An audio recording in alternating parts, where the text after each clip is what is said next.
All right, a very good evening, ladies and gentlemen. Welcome to LBKM's 57th Annual Bursary Presentation Ceremony. I am Shahida Sarhid. And I am Norazim Azami, and we'll be your MCs for today's ceremony. Thank you very much for making time to be present here, every one of you, on a Friday night.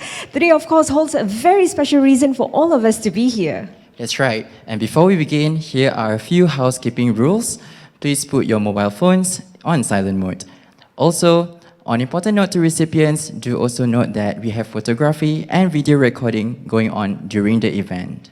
There is also a microsite that is dedicated to today's event. You can scan the QR code up here on the screen and you'll be directed to it. So you are strongly encouraged to pen down a thank you note to the donors and the sponsors for their generosity towards your education journey. We would also like to invite everyone to like and share LBKM's social media platforms, LBKM Instagram profile and Facebook page at LBKM Bursary, and use the hashtag LBKM Celebrates. That's right. So we post up volunteering opportunities, announcement of opening dates for bursary and scholarship applications, as well as event updates, both by LBKM and other events that we deem suitable. All right, ladies and gentlemen, please put your hands together and welcome our guest of honor, Minister for Health, Mr. Ong Ye Kung.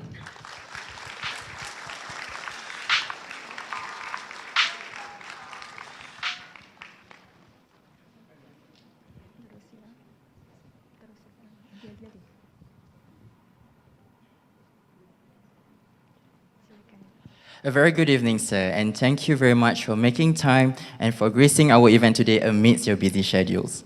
I'm Norazim, and this is my co-host, Shahida. Welcome to LBKM's Annual Bursary Presentation Ceremony 2022. Lembaga Beasiswa Kenangan Maulud, or LBKM, is a bursary and scholarship institution that is financially supported by donations and sponsorships from the public. The support from individuals, companies from the public and private sectors are the key pillars for LBKM to continue empowering our students in pursuing their goals and dreams. LBKM has indeed come a long way, 57 years to be exact. Just at this ceremony alone, LBKM is giving out more than 500 bursaries. This is made possible with the support and generous sponsors, as well as the community who are concerned about students' education in Singapore. All right, without further ado, we would like to welcome on stage LBKM's President, Dr. Syed Harun Al-Habshi, to deliver his speech. Bismillahirrahmanirrahim. Our guest of honor, Mr. Ong Ye Kung, Minister for Health, Mr. Suhaimi Saleh, immediate past President of LBKM, members of LBKM Council and Board of Trustees, bursary recipients, esteemed donors, distinguished guests, ladies and gentlemen. Assalamu alaikum wa rahmatullahi wa barakatuh, and a very good evening. A bit closer. Now, today marks the 57th Lembaga Beasiswa Kenangan Maulud Annual Bursary Presentation Ceremony. And on behalf of LBKM, I would like to thank Minister Ong Ye Kung for gracing this occasion and celebrating with us the support of a community in wanting to uplift itself through education. I'm aware that Minister has a very packed schedule today, and in fact, our bursary presentation ceremony is not his last event for the night. So for that, Minister, we are indeed very grateful for your time and your presence today. Thank you very much, Minister. Now, for a remarkable 57 years, this bursary presentation ceremony has represented the heart of LBKM's work for our students. Over the years, we have diversified to giving scholarships and awards, having separate ceremonies for those. But as an annual event, this bursary ceremony, in essence, ties us to the work of those in LBKM before us and continues to remind us how far LBKM has come as a premier bursary institution. From the first $5,100 disbursed to 18 students in 1966, it gives LBKM immense pride to share that we will be giving a total of $1,217,040 to 550 undergraduate and postgraduate students today. Ordinarily, for those who recall how it was pre-COVID, we would have loved for all 550 bursary recipients and their family members invited to the same auditorium in one sitting. But unfortunately, with COVID-19 and the fluidity of the pandemic situation, we're managing it in a hybrid form today with family and some recipients tuning in online from other parts of the world. You must know that your presence, even if you're online, is very much valued, and it is just as important to us at LBKM as if you were present physically with us here today. Over the past year, LBKM has taken notice of inflationary pressures to low and middle income households, and that the costs of education at the tertiary level has increased over the years. There was also the COVID-19 pandemic, which put many jobs on the line for breadwinners in our families, and LBKM has been concerned that this would have a direct impact on the ability of our students today to continue not only to study, but also to finish the degree well in their respective fields of study. It is important to us that our students feel supported enough to be able to excel in their studies and that they eventually start their careers strong on an even keel. With this concern in mind, LBKM has decided to raise our bursary quantum amounts for undergraduates and postgraduates this year.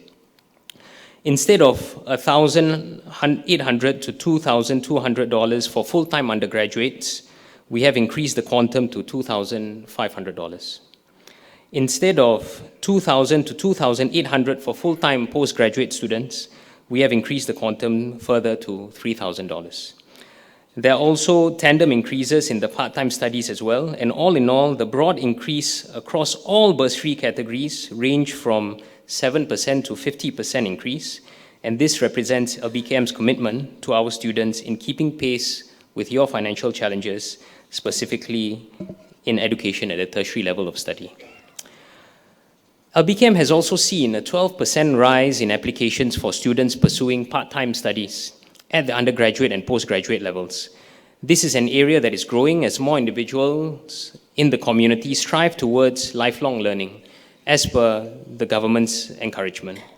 These 91 individuals desire to uplift themselves and their families, where perhaps earlier in life, they may not have had the opportunity to do so for a variety and myriad of reasons.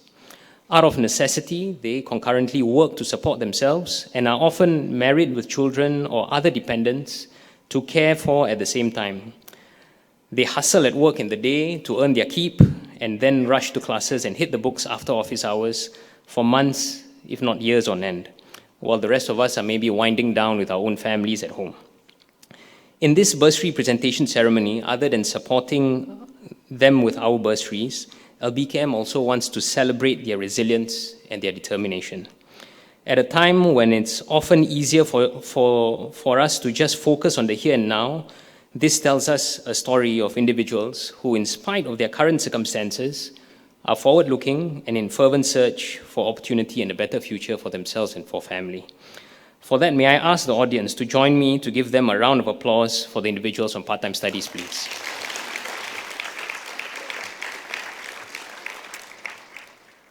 All recipients here must know that with the receipt of the LBKM bursary, that they are now very much welcomed as part of the LBKM family. You must know that the community is behind you, and that the source of the bursaries that you are receiving today is entirely from the community. LBKM is not a foundation, nor are we a full endowment entity from which all our funds are generated automatically. Every year we have to work hard and raise this amount for your bursaries and the scholarships to be funded. And when I say community, while a large proportion of our donations do come from the Muslim community, we also get sizable contributions and donations from generous non-Muslims and other community organizations too. My larger point is that for the $1.2 million that are exchanging hands today as part of today's bursary presentation ceremony, it could only be the case and could only be possible because the wider community is invested in your education and is rooting for your very success. LBKM itself would not have existed for 57 years had it not been for the support of our donors and a community that places a high regard and value in education. Your bursary represents the heartfelt contribution of a community towards pursuit of education and for a better future for your respective families and the society that we all live in. It is therefore not an exaggeration to the recipients here today that on your shoulders rests the pride, the hope, and the support of an entire community rooting for your success. Having realized this, students have asked me, how does one return the favor, and what is then the expectation of an LBKM recipient? I share with them simply that you just have to pay it forward. With the audience permission, I would also add a further 3 points. First, just to give your best in your studies and strive to do well, while ensuring that you hold true to good moral character and values. When you do well in your course, inshallah you not only position yourself well at the start of your future career, but also strengthen your ability to contribute to others and wider society. Many of our donors, our board members and volunteers today, even the MCs, are former or current LBKM recipients. And our collective efforts for you today are in part the result of a virtuous cycle of giving over generations, over 5 decades, and a certain indebtedness and accountability to those who have helped us before in our time of need. We are now paying it forward with whatever we have, whether by way of our donations, our time, or our expertise. And as recipients, I think it's important for you to know that. Second, in paying it forward, don't discount the power of small contributions or good deeds to others. Often, we think that perhaps our own contributions are but a drop in the ocean, could not possibly make a difference, and are not likely worth much. If it helps others in a good way, really just start it. No one could have imagined that in 1965, when LBKM was first instituted, that we would be giving close to $2 million annually in disbursements today. It would have been a non-starter if everyone at that point of time felt that $5,100 in our first year was not worth building an organization for this purpose. Perhaps a relatable example that I can share is that some years ago, and Mr. Sohaimi will attest to this, LBKM received a $2 donation sent via snail mail, via post, with an attached note, "Ini saja yang saya mampu. This is all I could afford." It struck us as an organization quite strongly that here was this individual, whom we don't know we actually still today don't know who it was. He or she was willing to give whatever he could afford to contribute towards the education of another, one such as yourself today, and had firm belief that it would make a difference no matter how small the amount. We also have families, grandparents, parents, children, who make it a habit to donate small amounts regularly, but cumulatively over the years, their contributions have been immense, resulting in the very bursaries that you receive. And perhaps in today's parlance and social media context, if, say, for example, you liked LBKM's Facebook and Instagram page, or leave a good word about the bursary you received today, it literally costs you virtually nothing in terms of your money or time. But if you think about it, if a friend of yours chances upon LBKM through your post, applies a bursary for himself next year, alleviated a financial difficulty for his family and parents, and does well for himself in studies subsequently, in effect, you may have well changed the trajectory of his studies and impacted his life significantly. Or, alternatively, if a donor, after hearing your experiences online, decides to contribute to LBKM, support several more of our other bursaries and scholarships, in the process, the net contributing effect would have surpassed what many of us could even afford.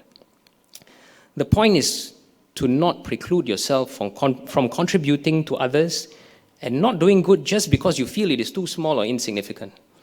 You never know how your "ini saja yang saya mampu" or "this is all I could afford" moment could grow, and the seen or unseen impact that such a deed may have subsequently.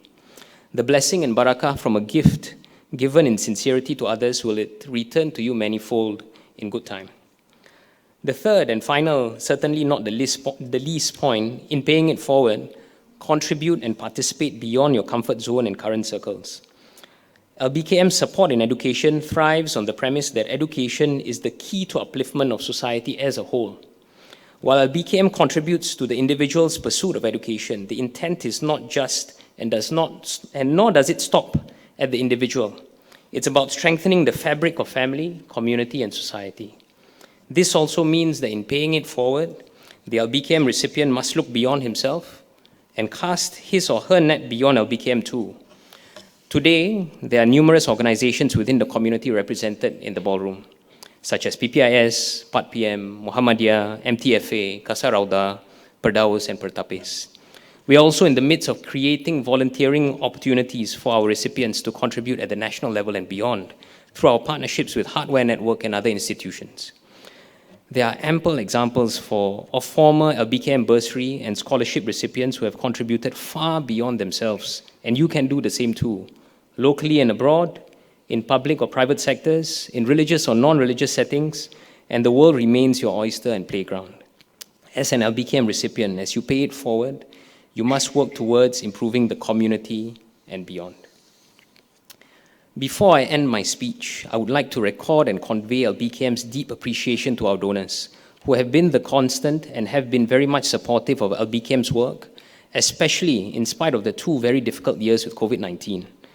Even as we see the future with cautious optimism, really it is only through the strong donor support that LBKM can sustain our assistance to our recipients and keep pace with the higher costs of education. LBKM is also heartened and encouraged that former recipients of LBKM have come back to contribute and donate to LBKM so that our ethos of uplifting through education continues to be possible for the community, not only now, but also in the future. We take our role in fulfilling this amana and trust seriously, and we make dua and prayers for the continued blessings in all that we do for our students and their pursuit of excellence in their studies. In closing, to our recipients, my warmest and sincerest welcome into the LBKM family. Your current and future achievements are very much the pride of LBKM in that we are honored that we could be part of this journey with you and contribute in a small way to your success story. You have our prayers, our du'as, and within the limits of what LBKM can support, we'll be rooting for you every step of the way, inshallah. Wabillahi tawfiq wal hidayah, wassalamu alaikum wa rahmatullahi wa barakatuh.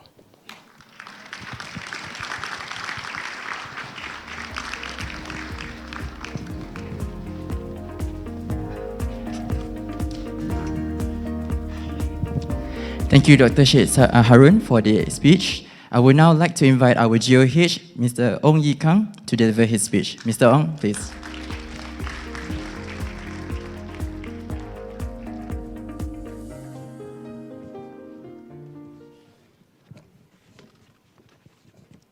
Friends, ladies and gentlemen, I was actually not supposed to be here.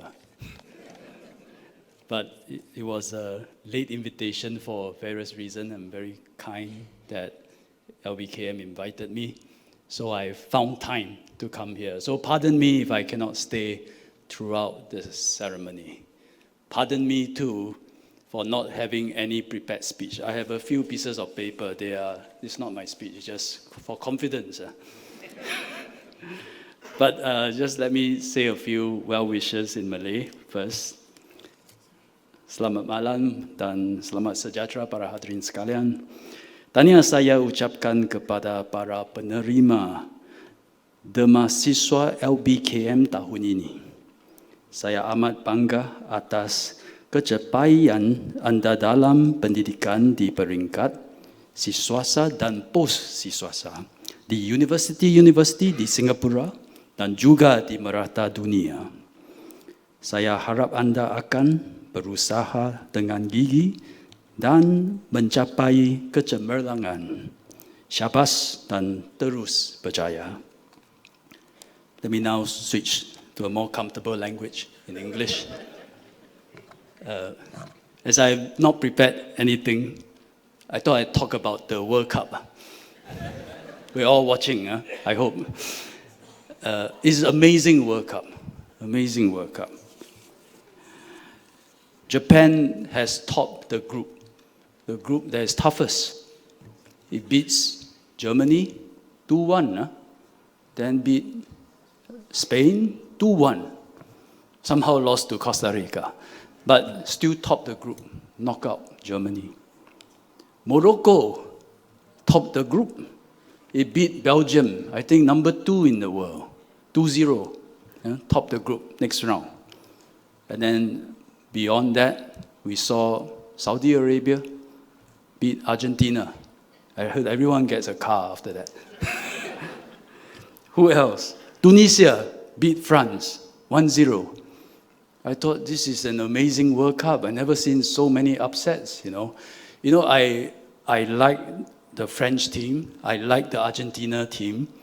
I also like the German team. But somehow when you see these upsets, the small guy beating the big guy, you just feel very inspired. That it makes things so exciting, so inspiring, so encouraging. And I was just thinking, how? It has never happened before, in previous World Cups. And I think when you look at how they play, so last night, I watched part of the Japan-Spain game. And I see first, in terms of size, the smaller team now, the players are almost as big as the top teams, Maybe not the Germans, but you compare. Equal height, equal size now. They run just as fast. The system they play is very good. Defense is solid. And they obviously have been trained. Individual skills is good. And they come together, they play as a team. I still remember Iceland did really well some years ago. And when they were asked, how did Iceland do so well? And it was an amateur team. And the coach, I remember, gave a very good answer, a very memorable answer. He said in Iceland, half the time is dark. In winter, it's all dark. So we build indoor training ground. So now we can train even in winter. That's all. So we double our training time because they build an indoor training ground. So it is a good lesson that when you invest in people, invest in training, the small guy can beat the big guy.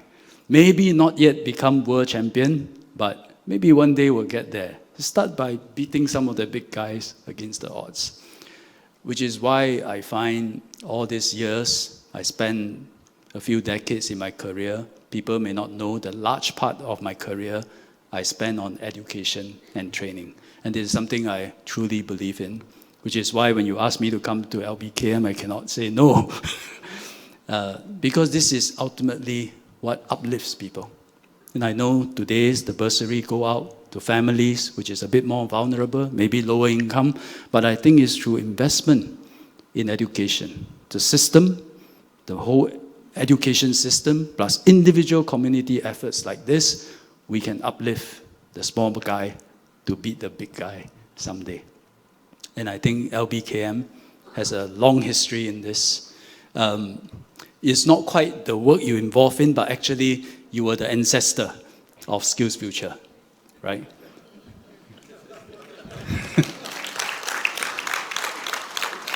Because since the day of Tuan Syed Ali Reda Elsagov, he started this to help people finish their studies, even though they are already working and they are adults. So because of that, the government started SDF, Skills Development Fund.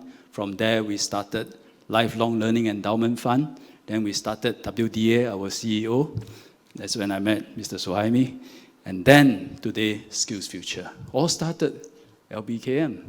So I think you have this in your DNA to always help the students, give them that leg up. And I'm very glad, very pleasantly surprised that you are upping the amount, increasing the number of awardees, and because that will help them a great deal. So my thanks to LBKM for your hard work all these years. I thank your donors. It's not easy raising funds, I know. And I congratulate all our recipients today. May you have an excellent, fruitful journey of education. Thank you. All right. Thank you very much, Mr. Ong, for the enlightening speech. So interesting that you're linking World Cup to the speech today.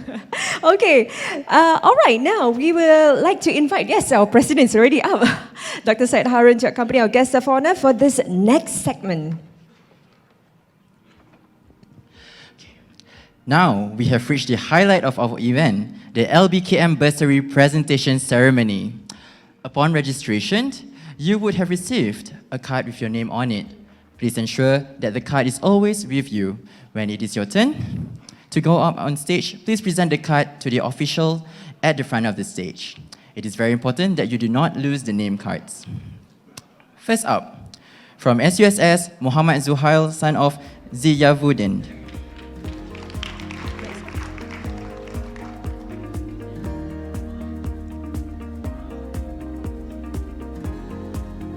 Next, we have Nurul Najiha Abdul Hamid from University of Wollongong SIMGE Psychological Science.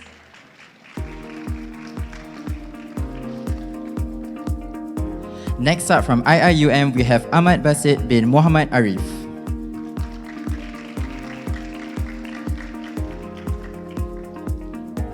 Next, the Masjid Pulau Bukum Bursary, Ahmad Shazli bin Muhammad Arif.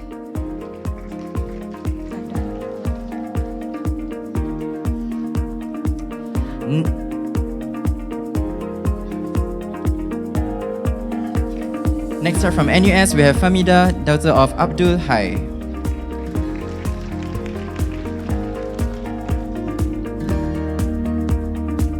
Next, studying electronics from SUSS, Muhammad Fadil bin Muhammad Sham.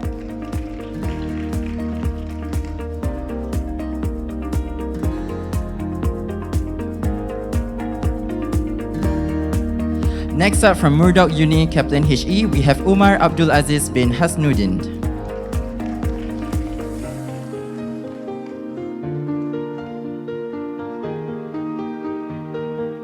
Studying Master of Law from University of Muhammadiyah Malang, Muhammad Ilyas bin Muhammad Jamil.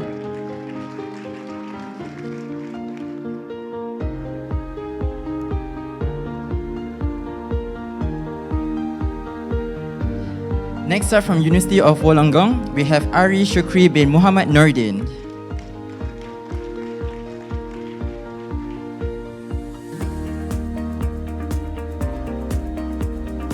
Next, we have Muhammad Haziq Abdul Raza studying aviation from RMIT.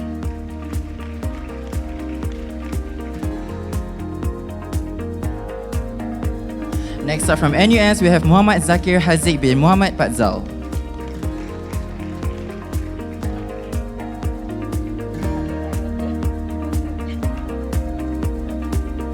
Representing her daughter, Farah Fazira Vera, studying Master of Education English from NTU.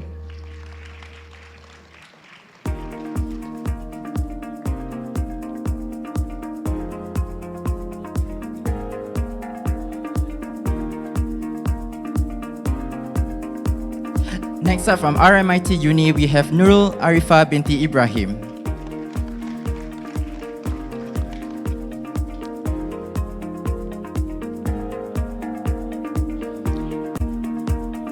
Next, studying Arts Management from LaSalle, Noor Khadija binti Muhammad Yusuf.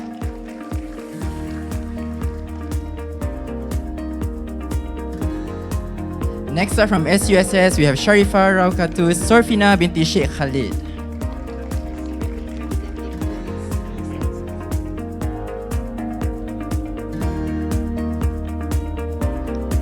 Next up, representing his niece, Sumaya Sulaiman, University of Al-Qurain from Islamic Studies.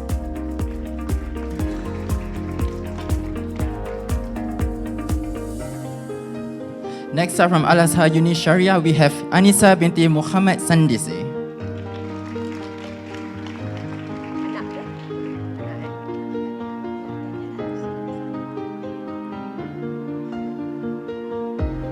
Representing his daughter from Al-Azhar University, Siti Fatima Az-Zahra binti Muhammad Mahayuddin.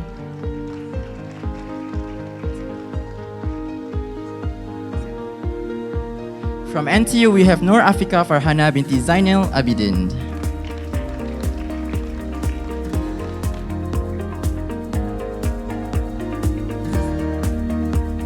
Representing her sister, Khadija binti Ahyar from Al-Azhar University, studying Sharia in Year 2.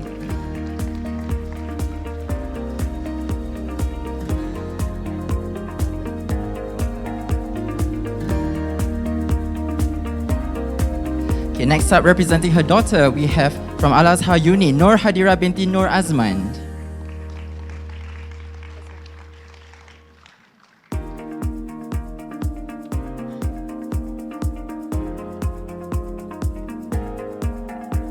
Next up, your future preschool teacher studying early childhood education, Shaira binti Zainal Abidian from NCSS.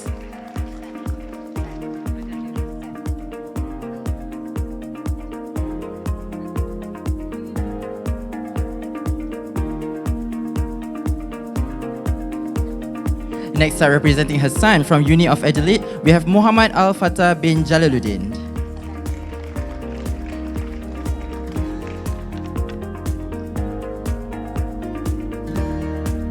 Next, representing his son, Muhammad Rasul Ilyas, studying Sharia from Al-Azhar University.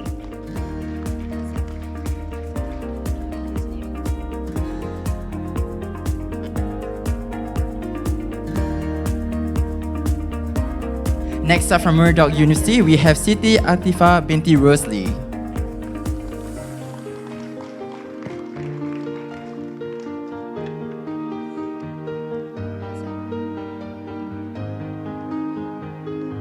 Next, studying molecular biology and applied chemistry, Noor Amira binti Khadir.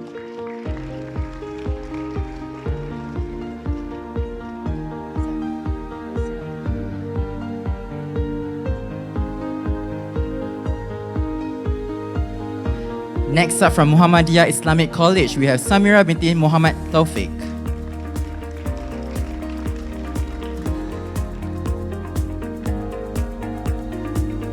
Okay guys, this is our last one for this segment. I want everybody to give a round of applause for our next recipient, Muhammad Amirul Faizin Isha, studying digital media from SUSS.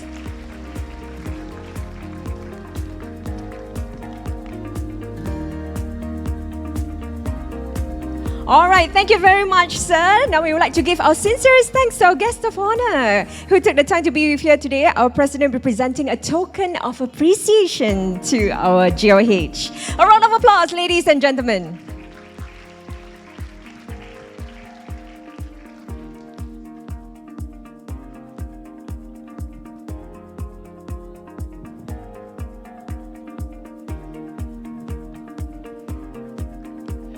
Okay, our GOH will now be taking his leave. Thank you once again, sir. Thank you so much, sir. And thank you to our LBKM President, Dr. Syed Harun, for presenting the token.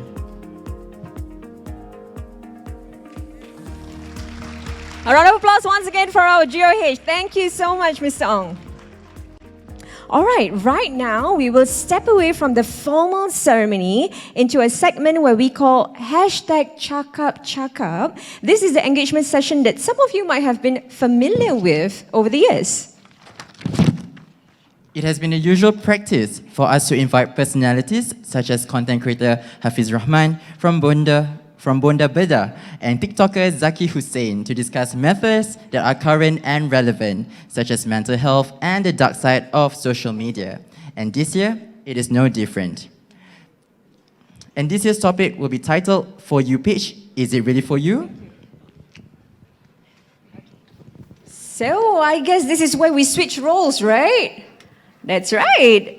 I'll be moderating this session, and one of my speakers will be none other than my co-host today, Norazim, who is an LBKM scholar, and joining him will be Darren Mark, LBKM scholar and podcaster from Plan B. Many of you probably have listened to him. Let's take a seat. Come.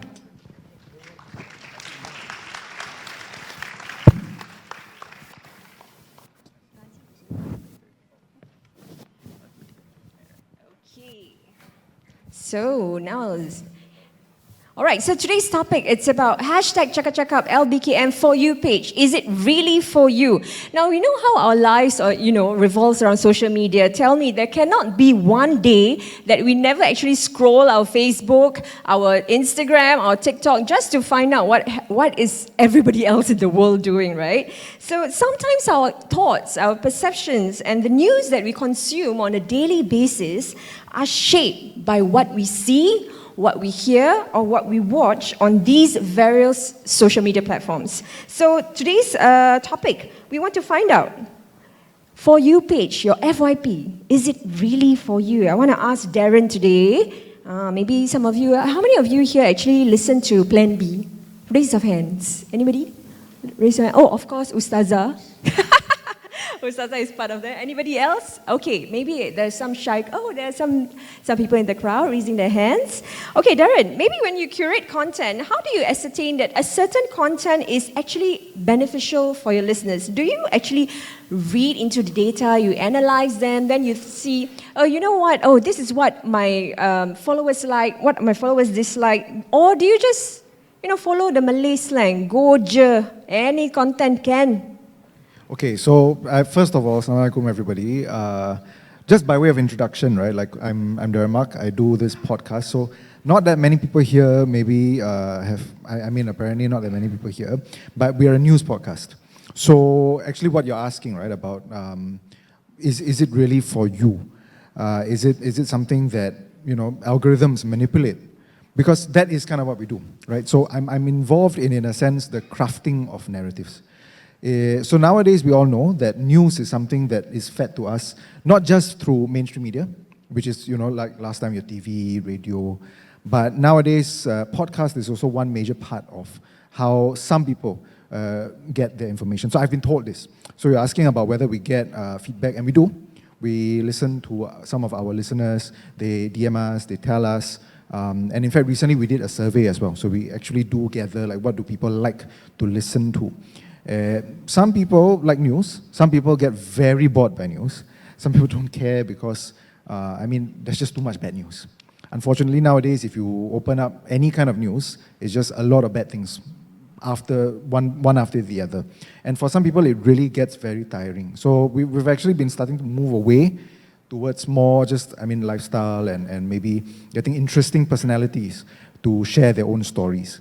So, to answer your question, of course, we do take feedback. It's not just Goja, because that doesn't work per se. Like, you do need to think about what people would like, but sometimes you need to spice things up now and then, because too much of the same thing, especially if it's too much negative stuff, it really weighs down on people. Right. We want to ask Azim, during my time, right, social media was not, of course, obviously not as widespread as it is today. We get our news from your traditional media, your print, your radio, your TV, as what Darren mentioned earlier. But now with the proliferation of this new media, students are increasingly getting their news on these platforms. How does that shape your thought as a student when consuming such news? Do you actually realize that, some of the news that appear on these social media platforms actually find its way into your classroom? Sorry, can you repeat again the question? Okay. How does whatever that you see online shape your thoughts as a student? Okay. So, hi everyone. My name is Azim, and I'm also I'm currently doing my postgrad, in the NUS Socio Department and Anthropology.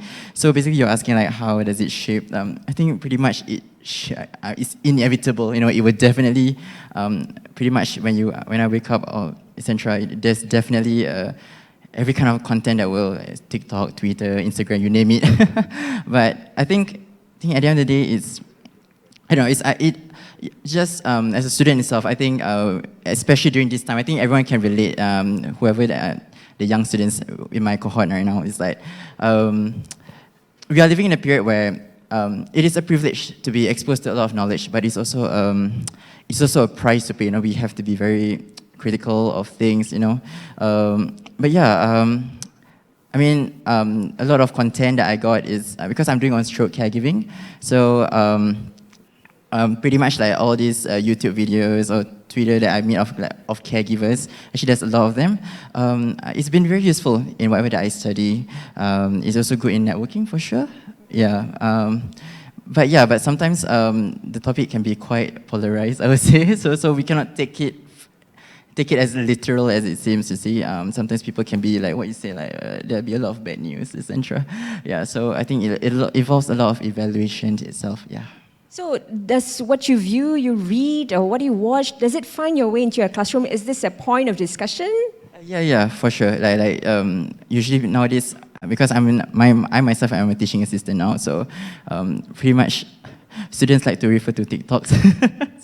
so yeah, it's inevitable. It will come during the class for sure. It's amazing, right? These days, everybody is on TikTok. Even I think some of the older folks are also now jumping on the bandwagon to see TikTok. Do you actually use TikTok as part of your marketing strategies or your plans? So our audience group is a little bit more mature, not really like fresh students kind of thing. So we are more on Instagram. So if you think about it, right, social media has moved so quickly over the past few years.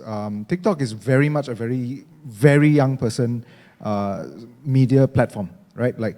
Of course, you do have some older people jumping on board, but at least among my age group, it's still very largely Instagram-centered. TikTok is more for fun, basically, just to watch like some mindless things to pass the time. It depends on how you curate your own FYP as well.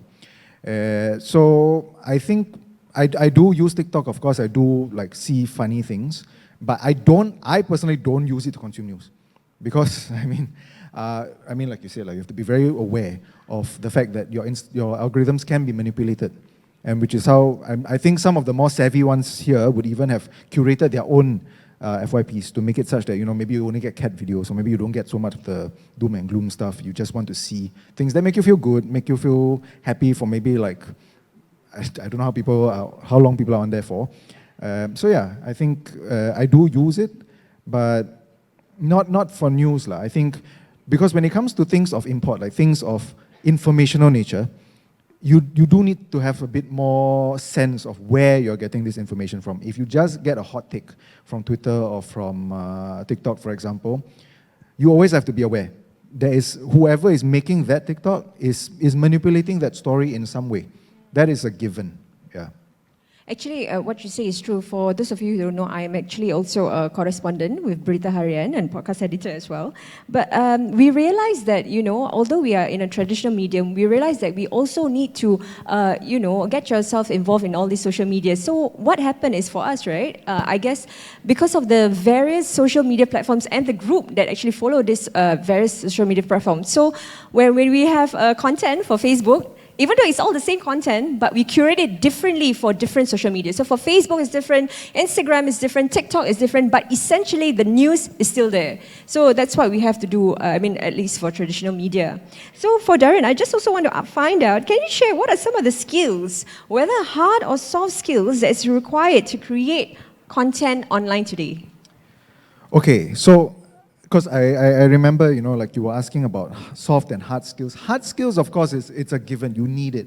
I mean, you're dealing with software. You're dealing with information. If you don't have the skills to manipulate it, like to do editing or if you're not aware of, for example, voice modulation, then, of course, there's going to be a limit to what you can bring to the table. But soft skills are very, very important, especially for today. I mean, for me, for example, right? Like I'm in a startup. It's a relatively small company. So as with any startup, you kind of put on many hats, right? You're doing like one person doing a number of things. That soft skill in terms of management, in terms of communicating with people, in terms of being able to maintain good relationships with people is very important. How you communicate. Of course, different people have different strengths. Some people are stronger on maybe the hard skill side. Maybe some people are stronger on the soft skill side. But I think moving forward, everybody has to treat them both equally important. I guess, it does depend on the industry that you're in. Because recently we did speak to some people from tech industries. And of course, if you're more back-facing, then maybe you can be a bit more relaxed in terms of communication. You're not dealing with customers, for example. But then, of course, your hard skills are very, very important.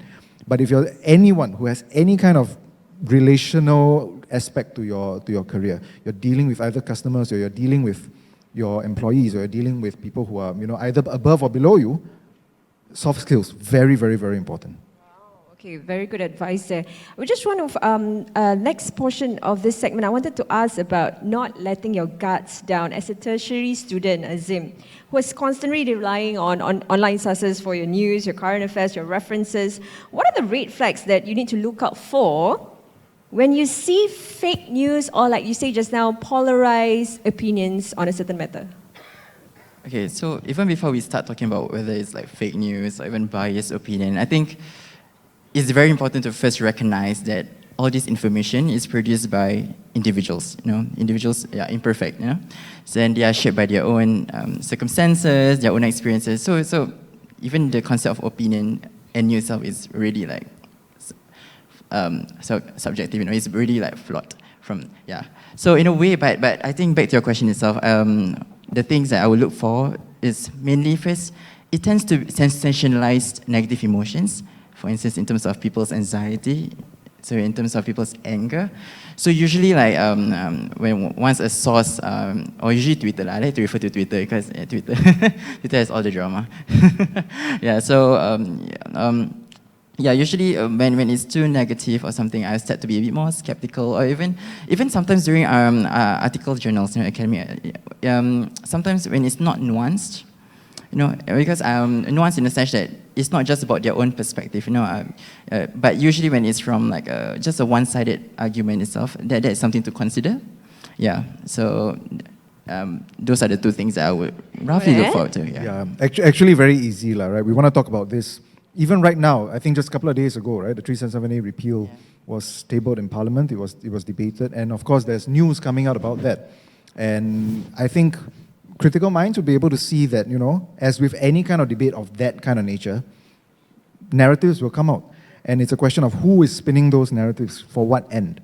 Are you able to cut through some of the maybe more clearly biased views and then come to a more reasoned conclusion of, both sides, for example. I mean, I don't want to maybe say too much about that, given, the nature of our engagement now. Not enough time also, really. But I think that's a case in point, right? We are living through this now. It is not something that we cannot relate with or that's very far away. This is something that just happened to, like this week, actually, just a couple of days ago.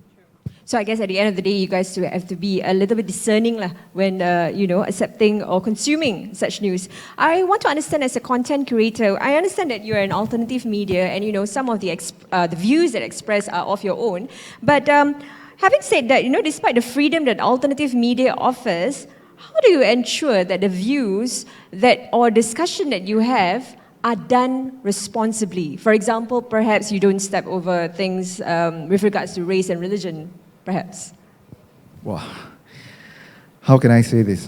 You're in the media, right? So I believe some of the people here might be familiar with the term OB markers, which is something that I guess in the older format of media, a lot of people will be very maybe irritated with, because there were certain things that you just don't talk about, like you just don't cross those lines.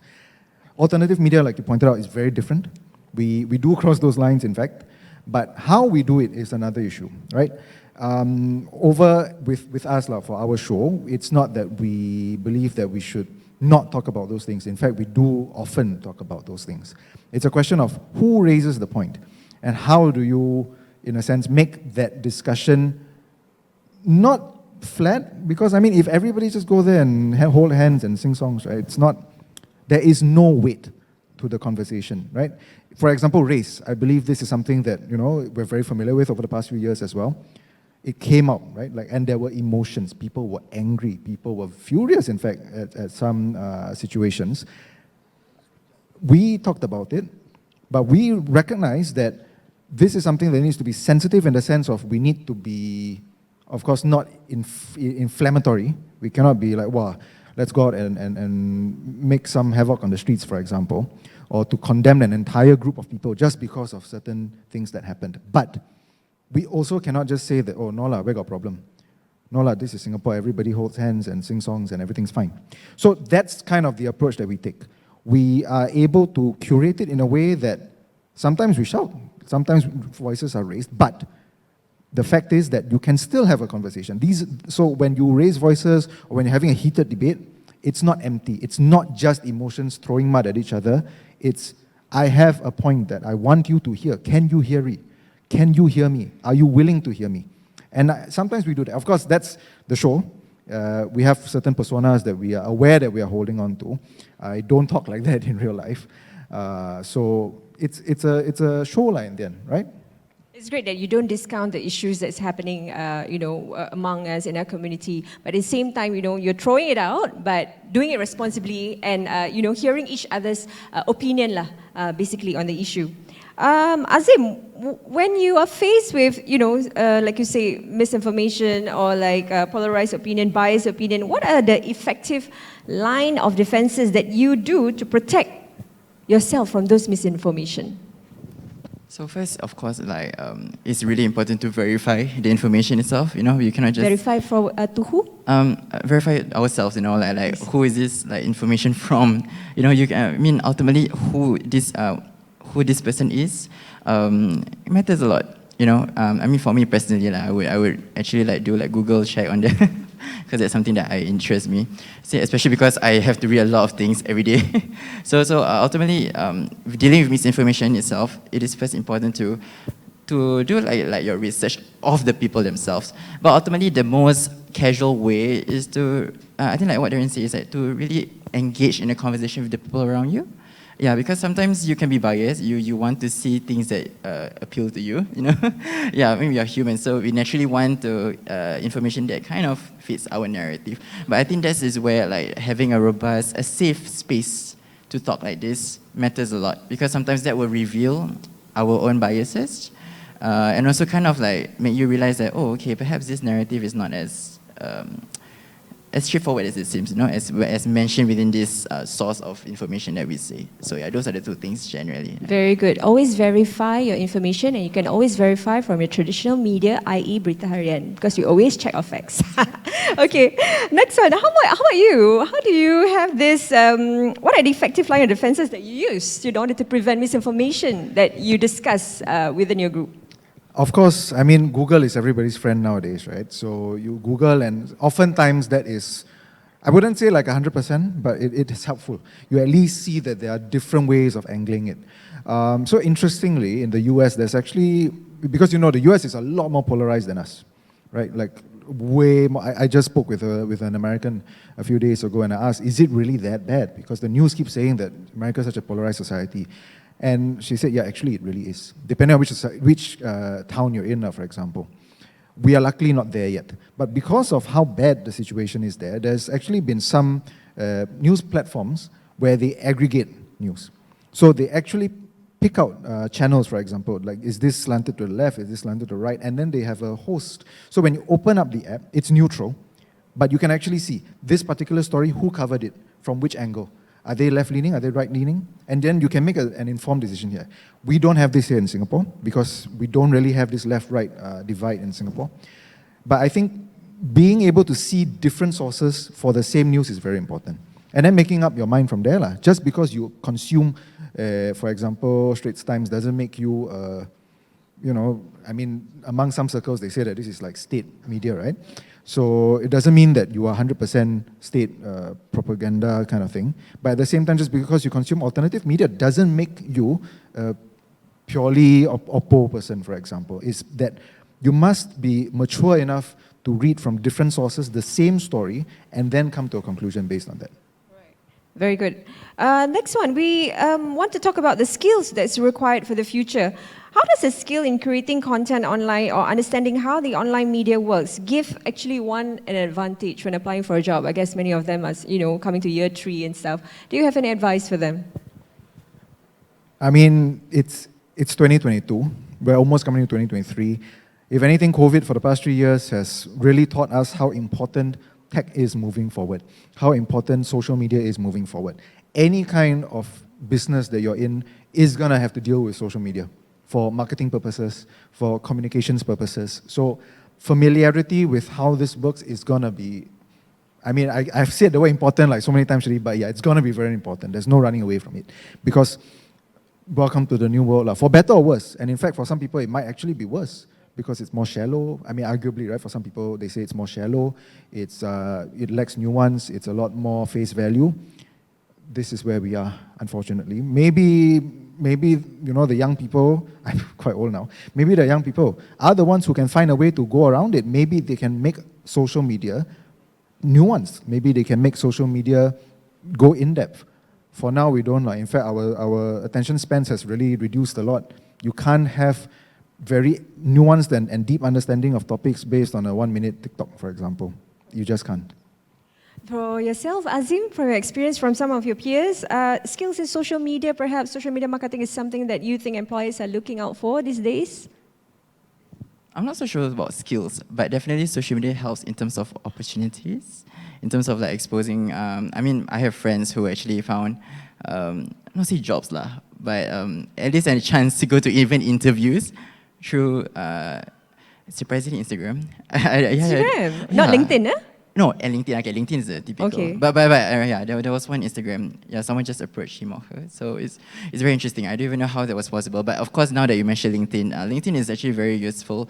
Not necessarily, maybe, I'm not sure whether it confirm will land a job. But definitely a lot of people has approached me through LinkedIn.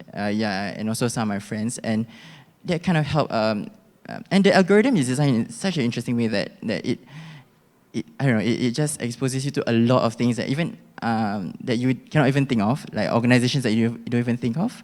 Yeah, so I think that's a tool. I mean, like what Darren said, it's not like the 100% tool for sure, because it can be quite shallow. But at the end of the day, it's something that we must really harness in terms of the advantages it offers, all these social media platforms. Right. So as mentioned by our speakers, while social media has changed the landscape on how we consume our content and news these days, it's very, very imperative that for all of us to be discerning when consuming them, and we must exercise good judgment, right? When we receive such news online, not to be swayed by opinions, check, verify your facts. This is some of the advice that is given by our speakers here. So as such, your FYP, your For You page could be indeed for you, but it is entirely up to you to decide whether it is actually good for you or not, right?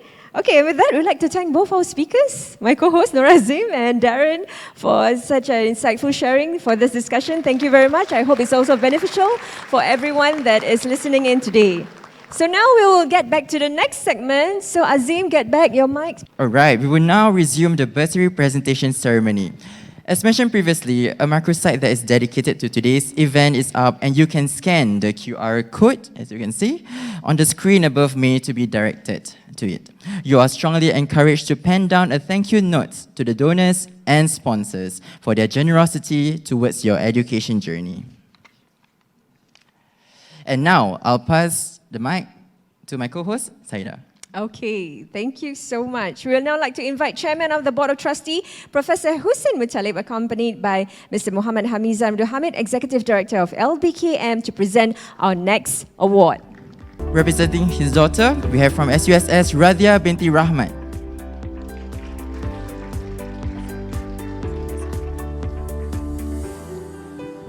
The next one, University at Buffalo SIM GE, Nur Alfia binti Rahman, studying communication in year 2.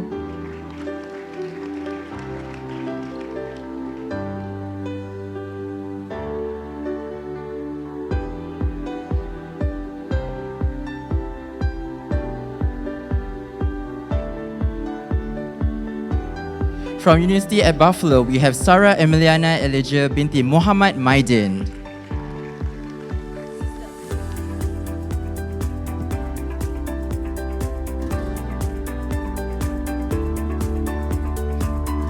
Next one, representing her sister, Nur Adila binti Azmi, who is studying at Al-Azhar University, studying Usuluddin.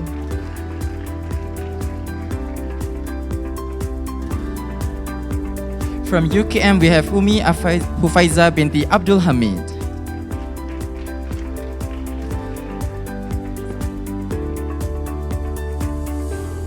Next on the Faisal Bursary, we have Siti Aida binti Zulkifli. Next up from IIUM, we have Nur Zuhaida binti Muhammad Yusuf.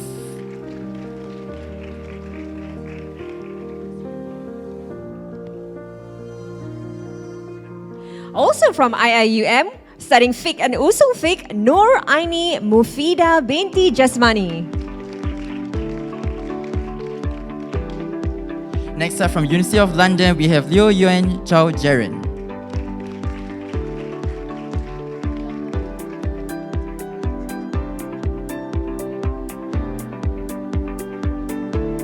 Next, studying sociology and anthropology, representing her daughter, Siti Aisha binti Muhammad Hanifi.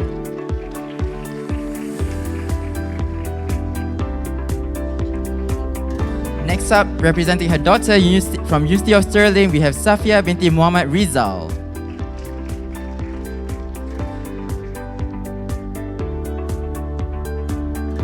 Next one, studying Fiqh and also Fiqh from IIUM, Intan Katrunada binti Herman.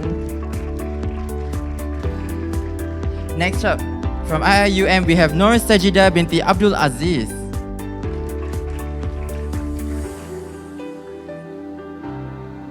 The LBKM Rukia Uthman Bursary is giving out to Miza Patricia binti Suhaidi. Representing her sister from Al-Azhar Uni, we have Nur Diana Sakina binti Hilmi.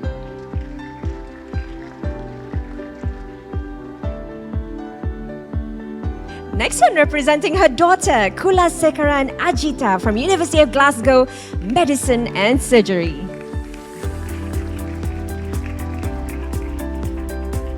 Next up, representing his daughter from University of Nottingham, we have Faizana binti Kaider.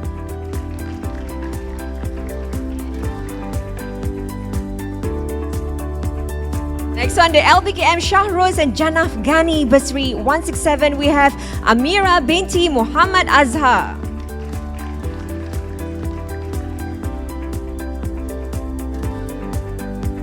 Next up, from NUS Architecture, we have Nadra binti Melhan.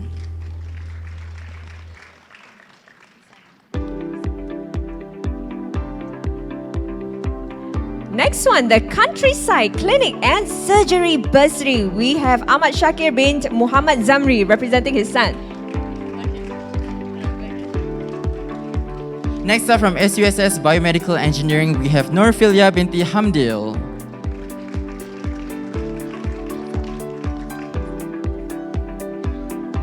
Next one, studying Business Management with Communication, we have Noor Shirin binti Afandi.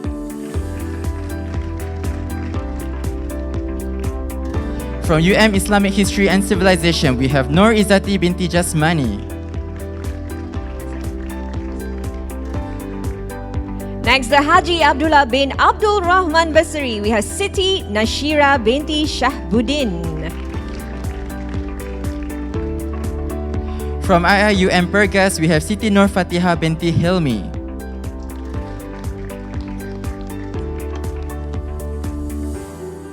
Next, studying Mechanical Engineering from NTU, we have Muhammad Zulfatli bin Saad. From SIT Digital Art and Animation, we have Fariz Izwan bin Amir Hamza.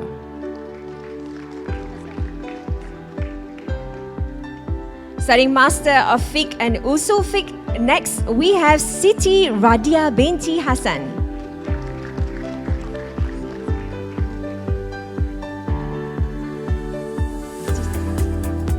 Representing her sister, Hatma binti Muhammad Hatta.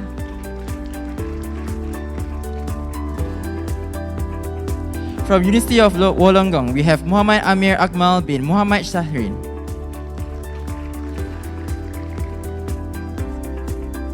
From NTU, studying Electrical and Electronic Engineering, we have Abdul Qadir bin Zailani.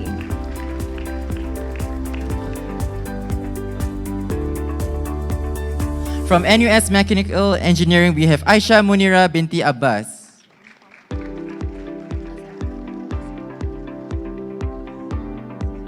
Next, from studying Islamic Finance, we have Nurul Faiza binti Ramli.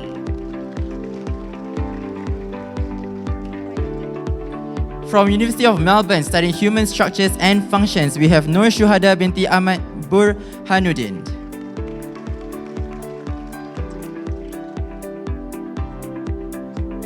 Next, representing her daughter, Noor Huda binti Sheikh Omar, receiving the Daniel and Daryl Bursary. Next up, representing his son from Al-Azhar Uni, we have Sheikh Abdullah binti Sheikh Omar.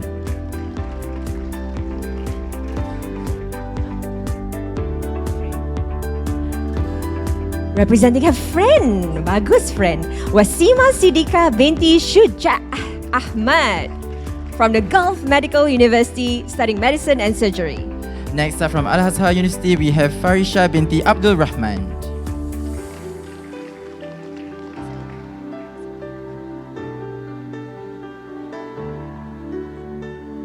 Next, studying Architecture from NUS, we have Munifa Wani binti Abdul Rahim.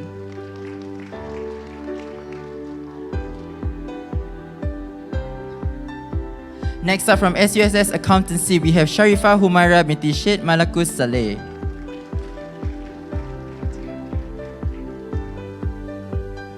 Next one, representing her daughter, Sharifah Kuratu Ain binti Said Malakus Saleh. Are they ready, eh?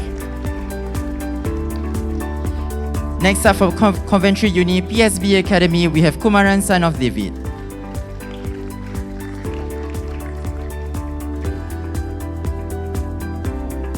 And next one, we have Abang Chonto representing her sister Mashita binti Marshall from Yarmouk University, Usuluddin. Next up from SUTD Architecture and Sustainable Design, we have Aida Natasha binti Nur Azhar.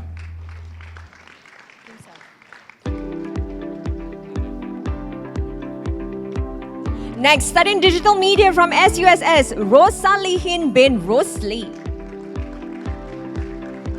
Representing his friend from Al-Azhar University, we have Sheikh Darwish bin Sheikh Mustafa Al-Sagof.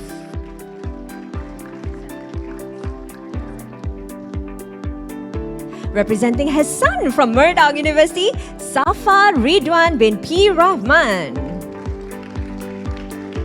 Next up from University of London SIMGE, we have Muhammad Nazirul bin Sulaiman. Receiving the LBKM Khatijah binti Muhammad Bursary, we have Muhammad Harif Iskandar bin Muhammad Anwar from SUSS studying law. From SUSS Laws, we have Muhammad Hafiz bin Abdul Razak.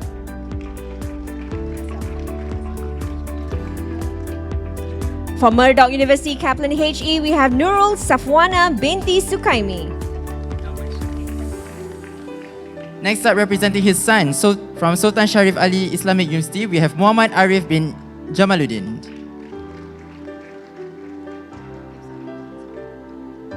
Next from SUSS, studying sociology, Muhammad Ka'af bin Muhammad Hafiz.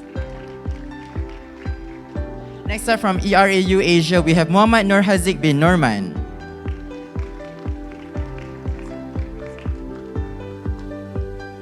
Studying communication, next we have Nur Liana Afika Muhammad Isa. Next up, studying biomedical engineering at SUSS, we have Putri Humaira Nur Shifaq binti Muhammad Amran.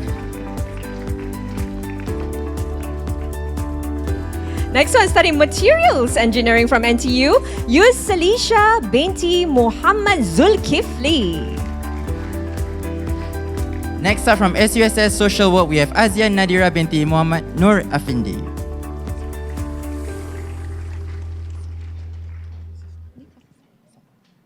Representing his son, Muhammad Hafiz Zulfikar bin Ridwan, who is at Royal Holloway, University of London, studying digital media, culture and technology. Next up, representing his sister from SUSS, we have Fatin Afifa binti Muhammad Kambali.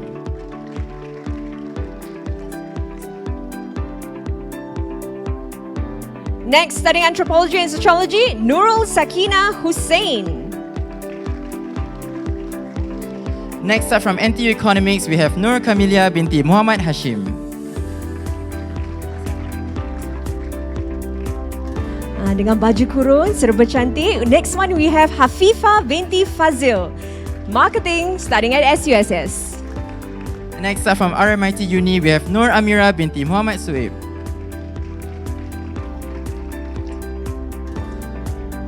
Representing his daughter from Al-Azhar University, Sofia Akila binti Mazlan. Representing his son from Sultan Sharif Ali Islamic Uni, we have Muhammad Adnin bin Siddiq Maulana.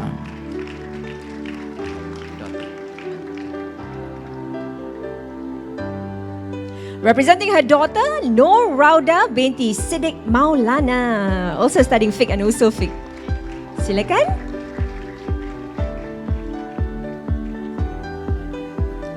Next, representing her daughter from Al-Azhar University, we have Siti Nur Alisa binti Maidin.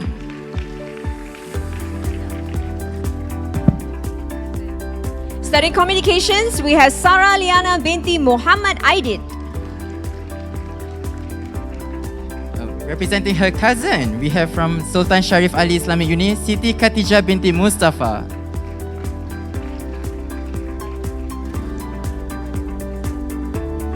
Representing her brother, we have Muhammad Shazwan bin Mansur. Representing her sister from Al-Azhar Uni Sharia, we have Nasuha binti Yusari. Next, we have Yong Hui Lee studying at RMIT Uni, studying marketing. Next up, representing his daughter from University at Buffalo SIMGE, we have Serena Chua Yiwei.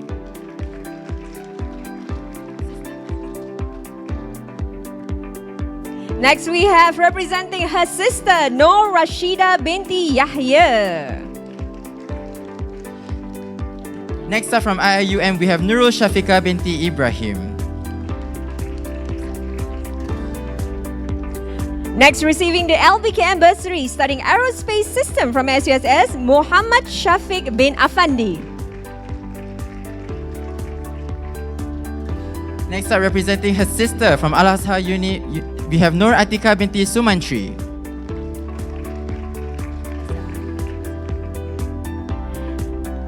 Next, studying fiqh and fatwa, Hafsa binti Muhammad Reza.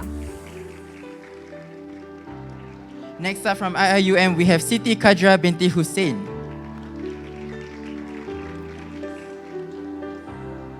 Representing the niece, Nur Shafa'ah binti Ismail at UM, Malay Language and Literature. From UM studying Quran and Sunnah, we have Nur Sharafina binti Zahid.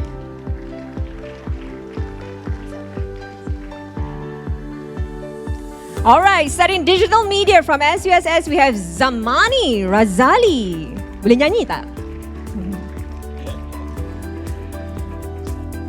Next up, studying business at SUSS, we have Muhammad Rabani bin Rosli.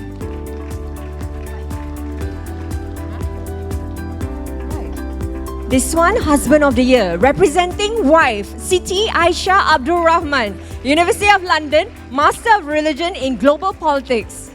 I see wife, anak, everybody tepuk tangan, you know. Okay, next up from Edinburgh Napier Uni, PSB Academy, we have Muhammad Farihin bin Ibrahim.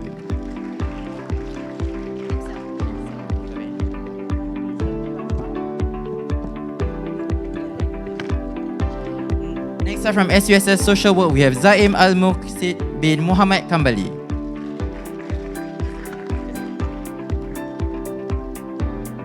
Next, from Monash University, Noor Izzati binti Abdul Aziz.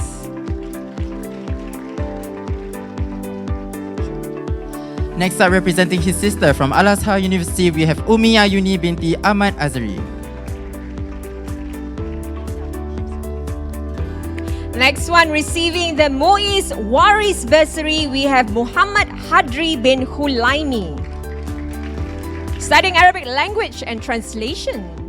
Next up, studying computer engineering at SIT, we have Muhammad Dafid bin Marzuki. Next one, we have Zulhilmi bin Jumad, studying business and finance. Studying supply chain with minor in analytics, we have Muhammad Fahmi bin Muhammad Don. Receiving the LBKM bursary, next we have Muhammad Israfil bin Mohsen.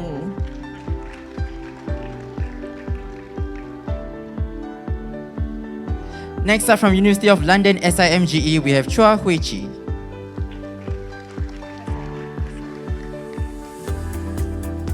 Next from the University of Queensland, we have Shirin Kistina binti Muhammad Mahfud. Representing her son from Yarmouk Uni, we have Kamarul Ashraf bin Hassan. Lawa maknya.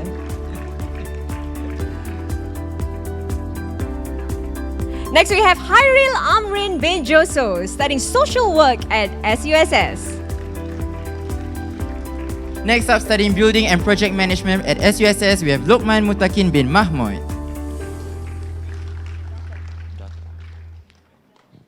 Next one, representing his daughter, Marjan, studying at University at Buffalo, studying psychology year 1. Next up from SUSS Business, we have Azriana binti Abdul Aziz.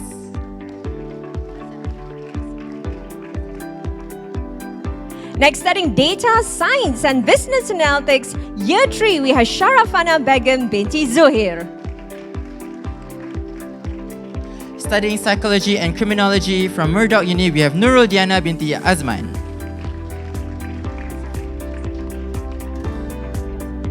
Next one, taking a Master of Clinical Psychology, we have Dewi Murni binti Hussein. Next up, from IIUM, studying sociology and anthropology, we have Nur Izzati binti Rozaini. Studying Malay Linguistics from UM, we have Ifa Nadia binti Baktia. Next up from NUS Political Science, we have Luqman Hakim bin Yusof. Next from University of Newcastle PSB Academy, we have Muhammad Ilyas bin Muhammad Yusof. Next up, representing her daughter from IIUM Law, we have Nur Hasina binti Muhammad Salim. Next, studying Psychology Year 1, we have Muhammad Shazwan Hakim bin Muhammad Karimin. Next up, studying Psychology at University at Buffalo SIMGE, we have Siti Hazika binti Muhammad Hashir. Next, from SUSS, we have Noor Ain Shahira binti Muhammad Yaakob. Next up from SMU Information Systems, we have Tan Shen Mei. Next one, studying Quranic Studies with Multimedia. Wow, we have Amar bin Muhammad Bahrul Ulum. Representing his cousin from Al-Azhar University, we have Ali bin Muhammad Bahrul Ulum. Also studying Quranic Studies with Multimedia, we have Tarmizi Rosli. Representing her sister from UM Sharia and Law, we have Nur Halima binti Salihuddin. Representing his sister, receiving a Dr. Bibi Jan Muhammad Ayub Bursary, we have Noor Amira Mardia binti Salihuddin. From SUSS Building and Project Management, we have Noor Inshira binti Ahmudi.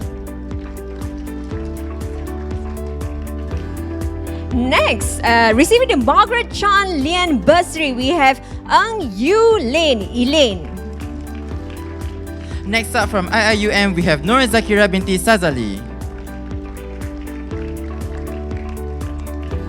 Next one, representing her daughter, Dalili binti Sazali from Al-Azhar University. Studying NTU Mechanical Engineering, we have Muhammad Hazman bin Jamaluddin. Next, we have Mastura Begum binti Shafaq Ali Haq, studying at James Cook University, Singapore. Next up from Uni Technology Malaysia, we have Shahida binti Johari. Next, from NUS Arts and Social Science, Muhammad Daniel bin Hamdi Abdullah. Representing her sister from Berlin International Uni of Applied Sciences, we have Noor Harita binti Muhammad Tahir. Next, representing her daughter, Noor Atika binti Shah Alam Yusof, studying at Al-Azhar University. Next up from NUS Master of Communication, we have Dania Rohaizad. Next, we have Khaira Rohaizad, studying Biological Sciences from NTU. Next up from IIUM Political Sciences, we have Nordini Hanim binti Abdul Rahman.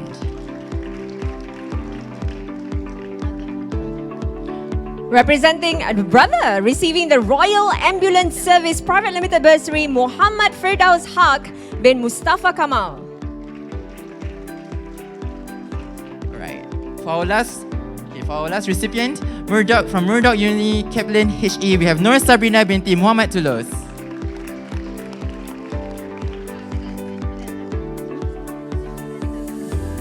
All right, thank you very much, Professor Hussein Mutalib and Mr. Hamizan.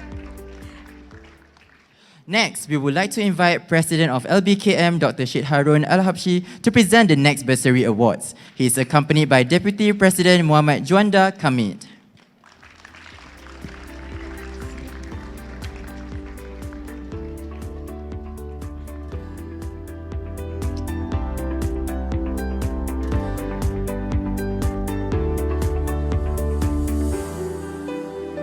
All right, we have about, I think, a few hundreds of us here. This is the last segment. I want you to give your very, very big round of applause for our next recipient, starting with... Okay. From KUIS Business Administration, we have Amira Nisrina binti Muhammad Johan. Woo! Next one, studying accounting, we have Noor Umaira binti Hasbullah. Next up, representing her son from Yarmouk University, we have Muhammad Haziq bin Hasbullah. Next one, we have Noor Nazira binti Muhammad Arifin. I see only Ustazah Kalsum tau, marha. Dari tadi dia tepuk, very good.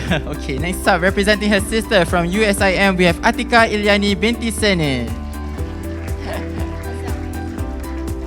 Next, receiving the Muiz Waris Bursary, we have Zafira Zuraimi. Next up, from Murdoch University, we have Adelina Shahida binti Azhar. Next one, Lutfur Rahman bin Abdul Jalil, studying at SIT Mechanical Engineering. Next up, studying sport and exercise science, we have Muhammad Arifin bin Muhammad Ali. Ooh, sport science. Next one, studying counseling from SUSS, Muhammad Farhan Muhammad Rashid. Next up, studying social work at SUSS, we have Muhammad Nazmi bin Tun Nasir. Next one, studying social work at SUSS, Muhammad Taufik Osman.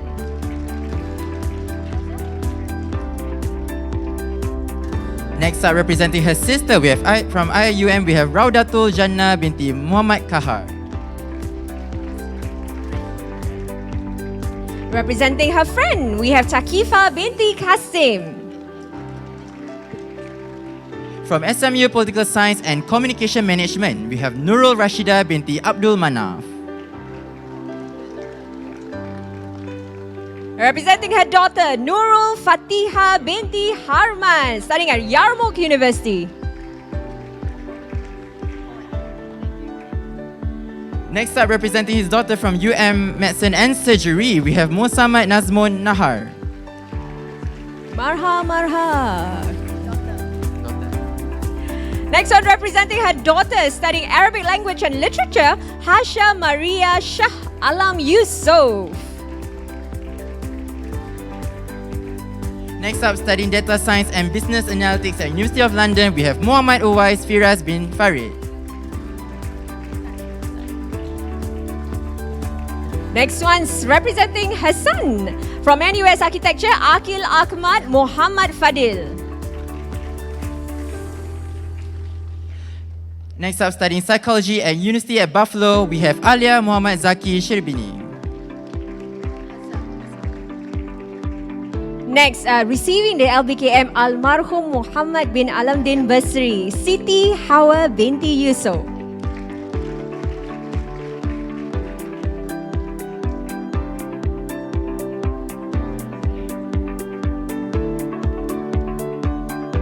Wow. Next up, from IIUM, we have Nurul Najat binti Mazlan.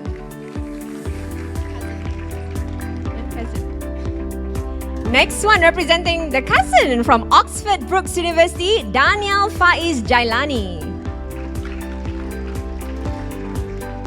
Next up, studying psychology at University at Buffalo, we have Nur Aisha binti Raimi.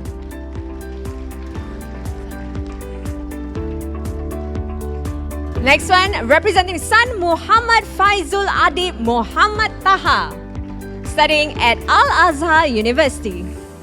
Next up, representing her sister from Yonsei University, we have Siti Nazira binti Nasir, studying political science and international relations. Next one, looking good in batik, public safety and security from SUSS, we have Muhammad Shafiq Muhammad Azli. Next up, representing his sister from UM, we have Nur Hidayah binti Muhammad Hisham.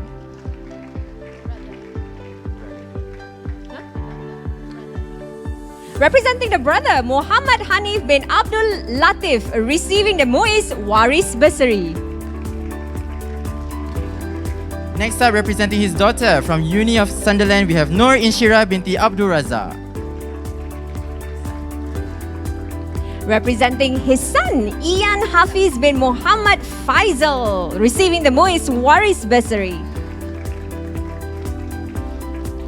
Studying biomedical science at La Trobe Uni, we have Nur Natasha Amira binti Muhammad Azhar. Next one, Muhammad Nafis bin Sani from NTU Business Year 1.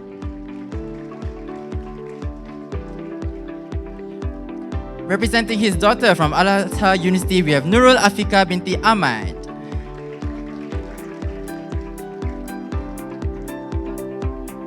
Representing his daughter, Nur Akila binti Muhammad Ali from Yarmouk University.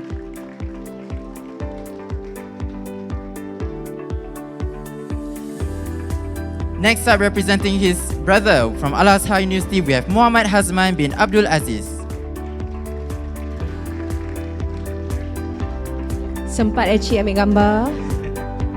Next one, receiving on behalf of your daughter, Bashira binti Abdul Aziz.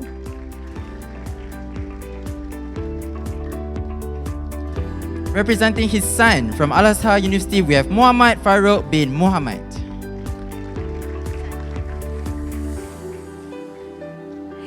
Next one, representing his son, Muhammad Umair bin Shah Alam Yusof, studying at Al-Azhar University.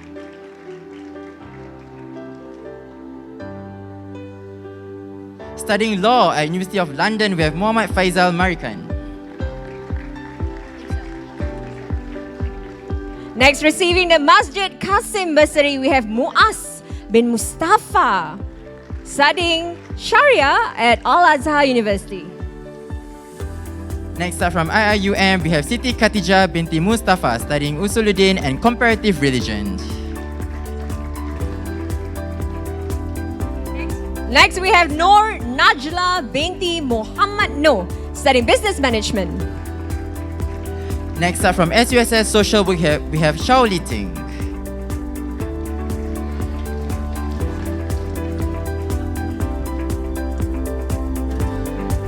Alright, next one, representing his daughter, Siti Anisa Abdul Rashid. Silakan.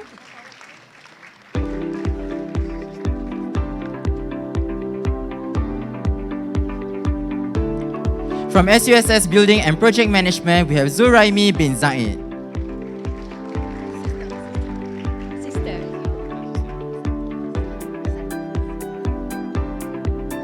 Receiving on behalf of his sister, Siti Shakira binti Ali, studying History and Civilization from IIUM. Hashtag Geng Masjid, Alright, representing her son from Al-Azhar University, we have Muhammad Khairuddin bin Kamarazaman. Next, receiving the Dean Abdullah Bursary, we have Noor Khaira binti Muhammad Hisham. Next up, representing her brother, we have Muhammad Khalifa Ashraf bin Abdul Samad from Al-Azhar University. Next one, receiving the Suhaimi Saleh Bursary, we have Noor Hafiza binti Muhammad Rahmat, studying Usuluddin. Terima kasih, Cik Suhaimi. Next up, from SUSS Finance, we have Nazira Zafran binti Zainuddin.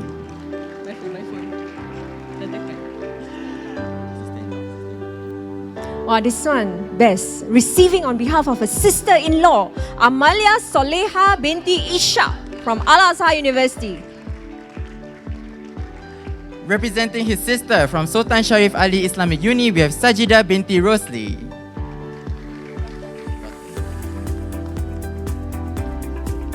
Representing his daughter, Noor Rashida Shaliha binti Muhammad Zakir, University of Jordan. Next up, representing her daughter from University of Jordan, we have Nur Raiha Shofia binti Muhammad Zakir. Representing her son. Yourself, sorry. Nur Amira Sari binti Muhammad Razi. Studying sociology at SUSS, we have Muhammad Ibnur Hakim bin Abdul Razak.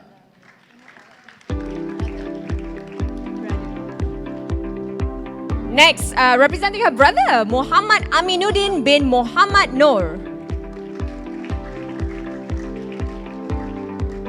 Representing her daughter from Al-Azhar University, we have Nur Ruhana binti Muhammad Firdaus. Next, representing her son who is studying at Al-Azhar University, Muhammad Amar bin Ahmad Dahlan.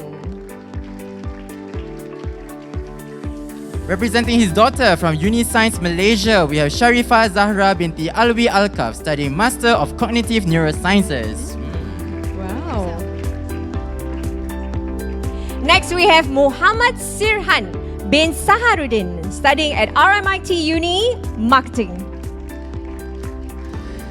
Studying accounting at Murdoch University, we have Nur Husnina binti Roseland. Next one, receiving the Dean Abdullah Bursary, we have Siti Juliana binti Muhammad Noor. Next up, representing her brother from Al-Azhar University, Muhammad Farhan bin Shabadni. Next, receiving the Muiz Waris Bursary, we have Alia Husna binti Kamsani, representing her daughter, represented by her mother. Sorry. Representing her sister from Brunei Darussalam University, we have Hanisa binti Rehan studying biology. Next, we have Noor Nabila binti Jubri, studying at Murdoch University International Business and Marketing. Next up, studying safety, health and environmental management, we have Muhammad Jamaluddin bin Abdullah from Leeds Beckett University.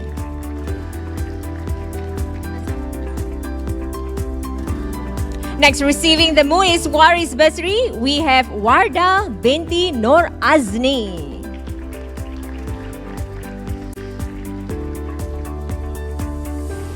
Next up, from studying marketing at University of Stirling, SIMGE, we have Fatima binti Muhammad Nizar Angulia. Next one, receiving the Muiz Waris Bursary, we have Muhammad Fatur Rahman bin Nur Azni, studying fiqh and usul fiqh at IIUM. Next up, representing her sister, Yarmouk Uni Mardia binti Faizal Abdad. Baik adik dia. Sekarang giliran mak dia pula. Representing the son, Mohsin bin Faizal Abdad, studying at Al-Azhar University. Next up, from La Trobe Uni, we have Nur Alia binti Emrish Surya, studying molecular biology and applied chemistry. Representing sister Siti Arina Nazira binti Arifin, studying Islamic economics and banking. From IIUM, we have Nur Faiza binti Rosli, studying Usuluddin. Next, studying English language and literature, we have J. Ariana Fitri binti Jamaluddin. Next up, representing her daughter from University of Waikato, we have Nur Iwani binti Irman, studying strategic management. Next one, representing sister receiving the TAQ Wealth Associate Bursary, Inshira binti Abdul Jalil. Next up, representing his daughter, we have Nur Jannah binti Amin from University of London, studying business and management. Next, we have Qazi Rakibul Hassan from University of Newcastle, PSV Academy. Next up, representing his brother-in-law, we have from SUSS Muaz bin Muhammad Johan, studying IT and business. Next, studying logistic and supply chain management, we have Nur Hidayah binti Mulyadi. Next up, studying sports studies and marketing, we have Nur Shaza Inshira binti Muhammad Rosland. Next one, receiving the Humble Allah Bursary, we have Muhammad Ibnul Fattah bin Abu Hassan. Next up, from IIUM, study history and civilization, we have Muhammad Muizuddin bin Harun.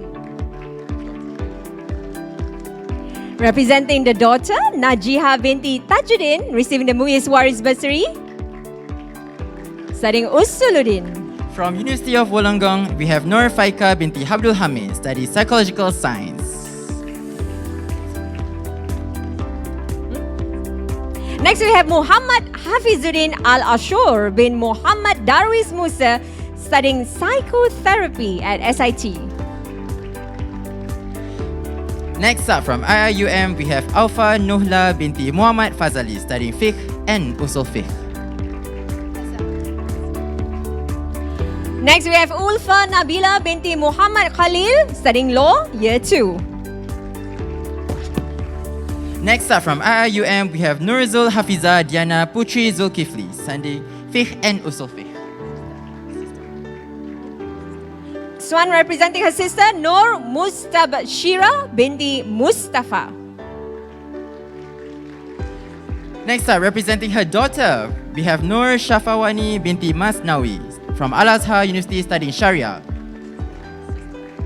Next one, representing the sister, receiving the Royal Ambulance Service Private Limited Bursary, Afika Rosman. Next up, representing her daughter, we have Nur Khalisa binti Abdul Latif from Cardiff Metropolitan University. Next one, representing the sister, Mustakima binti Abdulaziz. Next up, representing her son, we have Muhammad Irshad bin Abdul Aziz from Al-Azhar University. Nephew. Representing nephew. Ubaidillah Alhamdan bin Fahmi at Yarmouk University. Representing her daughter, we have Nordina binti Muhammad Ali from Al-Azhar University studying Arabic language and literature. Next one, representing her sister, Nurul Ain binti Yaqub, studying Quran and Sunnah. Next up, representing her daughter from Uni of Al-Qura Uni, we have Maghfira binti Senawi studying Islamic Studies. Next one, representing the brother, Muhammad Izzuddin bin Sadikin at USIM. Next up, representing his son from NTU Business Analytics, we have Muhammad Shamir bin Muhammad Rafi. Next one, receiving the Muhammad Said bin Abdul Samad and Iza binti Ja'far Bursary is Ahmad Faik bin Rahiman, represented by the father.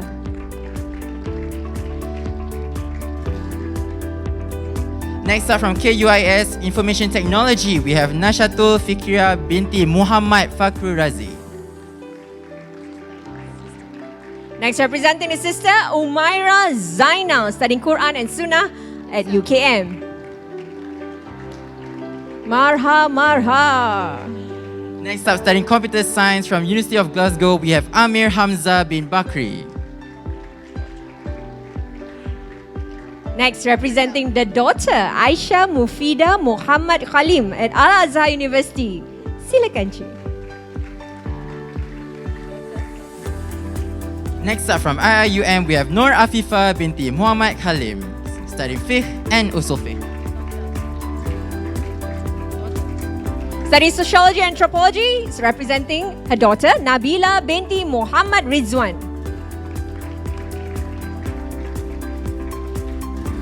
Representing her daughter, we have Ilya Nabila binti Abdul Mana from IIUM, also studying Sociology and Anthropology. Next one, receiving the LBKM Rohani Kasim Bursary, representing her daughter, Siti Nur Wardina binti Amiruddin.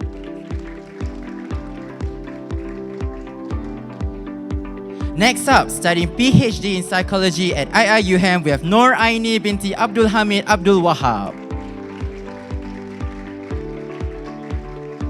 Next, representing her daughter, we have Nur Atira binti Zulkifli from UM Arabic Language and Linguistics.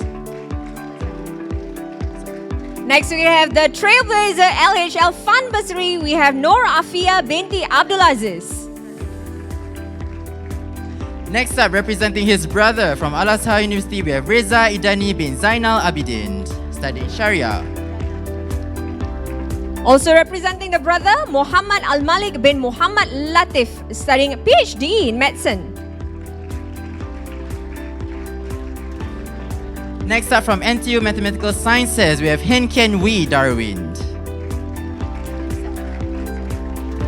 Studying Sustainable Infrastructure Engineering, we have Muhammad Ihsan Hakim bin Muhammad Hafiz. Next up, representing her cousin, we have Daniel Theodore Harrison Hansel bin Zulkifli, studying Accounting and Finance at University of London. Next one, representing her daughter, Noor Shazwani binti Muhammad Noor, also from Al-Azhar University. Next up, studying life sciences at NUS, we have Okifa Nishaf. Receiving the Humble Allah Bursary, representing the brother, we have Muhammad Nasai Rosidun bin Aswadi.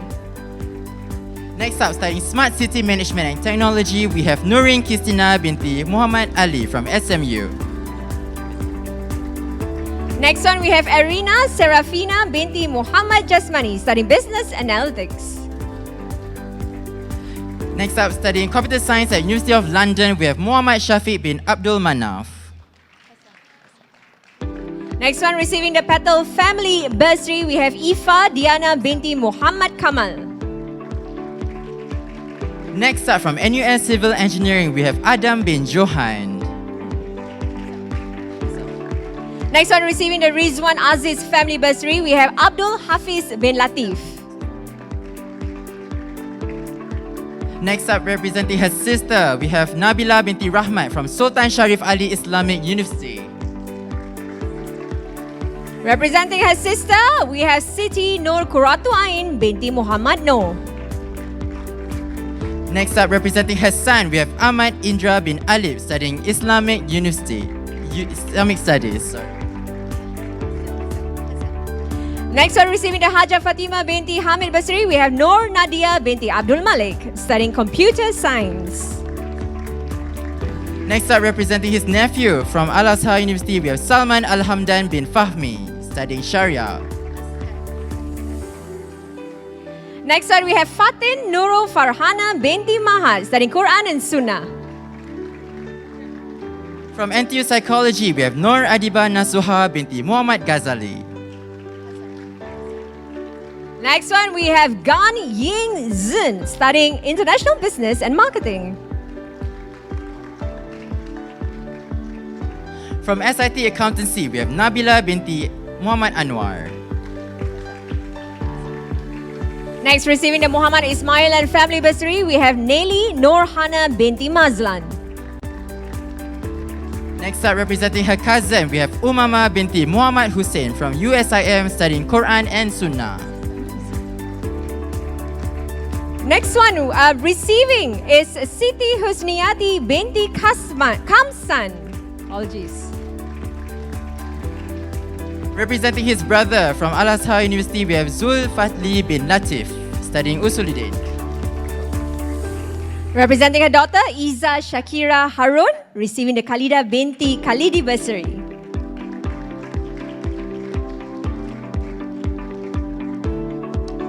Representing his son from Al-Azhar University, we have Muhammad Nur Hafiz bin Muhammad Saleh, studying Master of Sharia.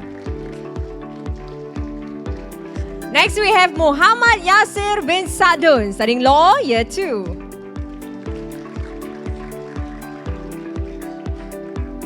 Next up, representing her son, we have Muhammad Nur Fauzan bin Muhammad Fauzi, studying Architecture at Glasgow School of Art. Representing the friend, receiving the Nur Aviz Yap Bursary, Muhammad Sirajuddin bin Jamaluddin Barika. Next up, studying at IIUM Quran and Sunnah, we have Muzamil bin Abdul Hadi. Next, we have Nur Zakira binti Muhammad Yasin at NTU, Public Policy and Global Affairs. Studying Master of Malay Studies at UM, we have Balkis binti Kamaruzaman.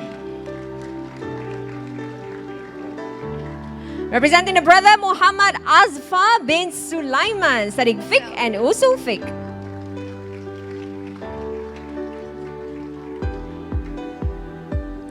From NTU Sociology, we have Kistina Fikriya binti Roseland. Representing the daughter, Sharifa Zakia binti Salihuddin.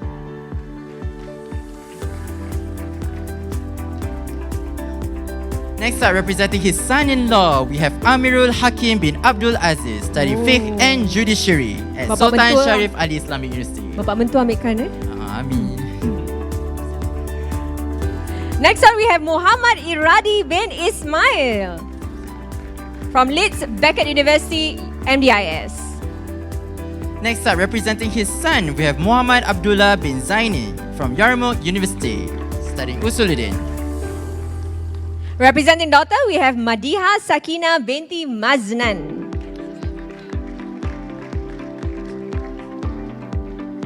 Next up, representing his sister, we have Nur Nabila binti Abdul Razak from University of Jordan. Next one, studying sociology and anthropology, we have Muhammad Arif Daniel bin Aminuddin. Next up, from IIUM Arabic Language and Literature, we have Muhammad Faizi bin Rosmin. Representing the brother, next we have Azfar Hadif bin Abdul Halim. Representing his friend from IIUM History and Civilization, we have Muhammad Firdaus Akbar bin Muhammad Salim. President tanya, where's your friend? From NUS Master of Arts, representing his best friend, we have Faris bin Rizwan. Wow, a lot of good friends tonight. Very good. Representing the son, next we have Talhatul Khair Muhammad Kafi.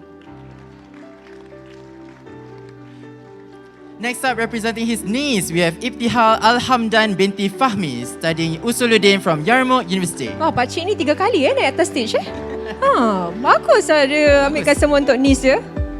Next one, we have the Azhar Hamza Bursary Ahmad Sakif bin Yuzamri. Next up, representing his sister, we have Siti Mashito binti Nur Hisham, studying Sharia at Al-Azhar University. Next up, from SUSS Master of Counselling, we have Muhammad Ashraf bin Qasim. Next one, representing the daughter, Khairunisa binti Muhammad Kamil. From SUSS Human Resource Management, we have Nur Shafika binti Muhammad Nasir, studying Human Resource Management. Next one, we have Tan Xiao Rong, studying Tourism and Hospitality. Apa kawan This is my best friend. Okay, this is my best friend. Okay, clap louder. Okay, this is from NUS, Masters of Sociology and Anthropology, Nur Sarah binti Supra. Woo! Next one, Master of Sociology and Anthropology, we have Sanchita Satish.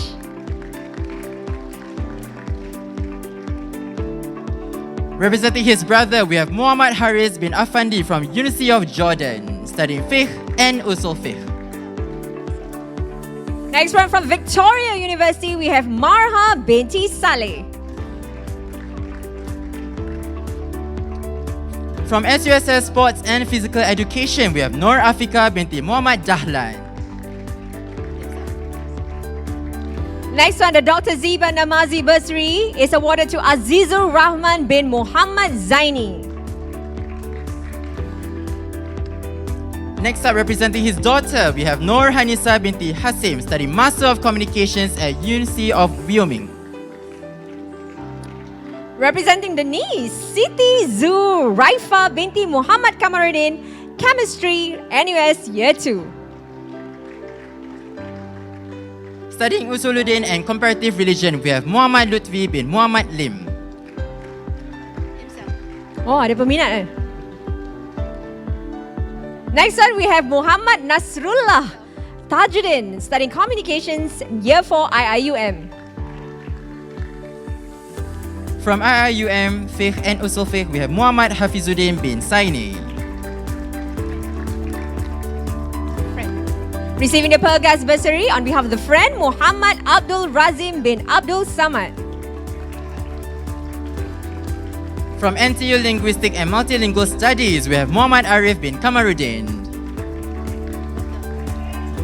Receiving on behalf of the daughter, Firzana binti Muhammad. Receiving the LBKM Haja Jamila binti Osman Bursary.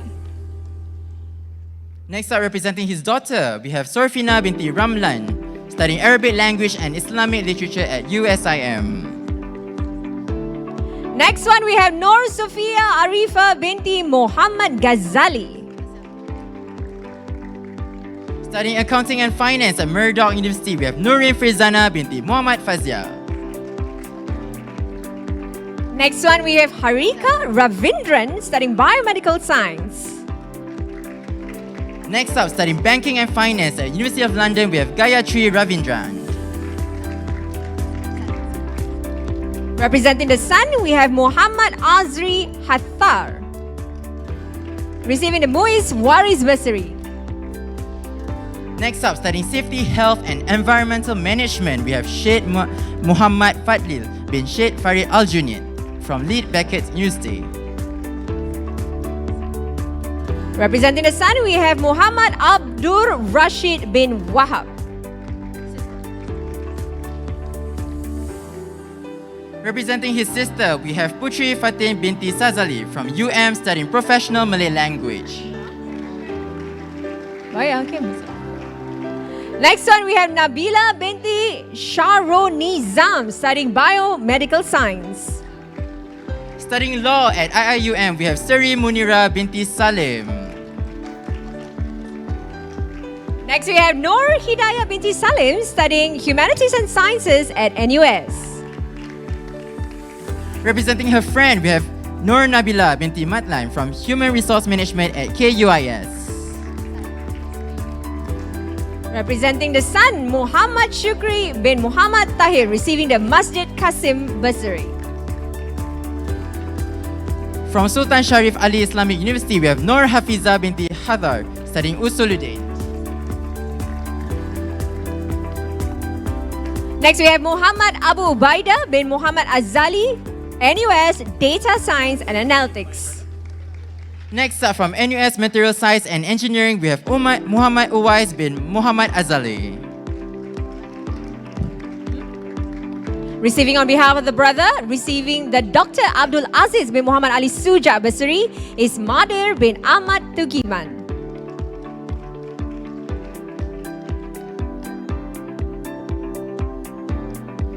Next up, representing his brother, we have Badrul Hisham bin Azman from Al-Azhar University studying Usuluddin. Next one, receiving on behalf of the brother, Ahmad Husaini bin Azman. Studying marketing at University of Stirling, we have Hana binti Yusri. Next one, representing the brother, Muhammad Arshad bin Qasim at Al-Azhar University. Studying psychological science at James Cook, we have Sharifa Rashida binti Muhammad Al-Mushayyah. Representing the brother, Syed Madar bin Muhammad Al-Mushayyah. And ready, eh? Studying SUSS counseling, we have Mustafa bin Osman.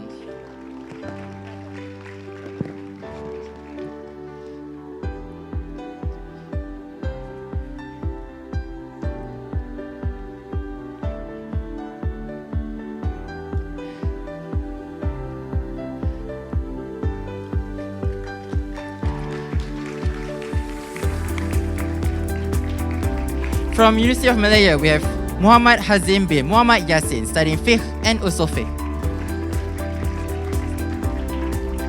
Alright, next we have the Muiz Waris Bursary, Siti Haja binti Muhammad Yassin.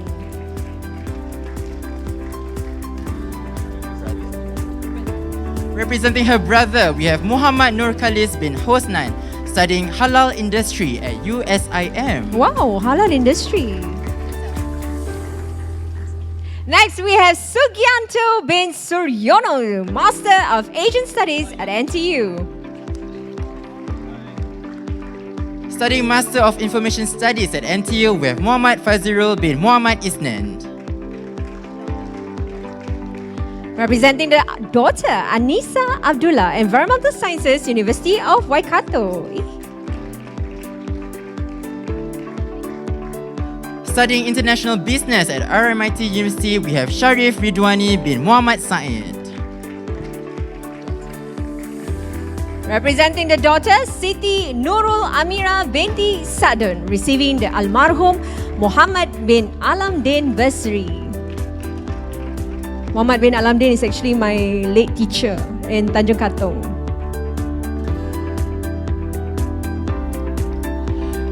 From RIUM Fiqh and Usul Fiqh, we have Munira binti Muhammad Ubaidur Rahman. Okay, we are coming towards the end. I need all of you to give me your fullest support for the next one, receiving the Mr. Sis Muhammad Ghazali bin Sugid Bursary, Shiham binti Muhammad Hanan. There you go. From University of Western Australia, studying anatomy and human biology, we have Muhammad Zakir bin Zakaria. That's right. Woohoo! That's the way. Right. Next. Three more.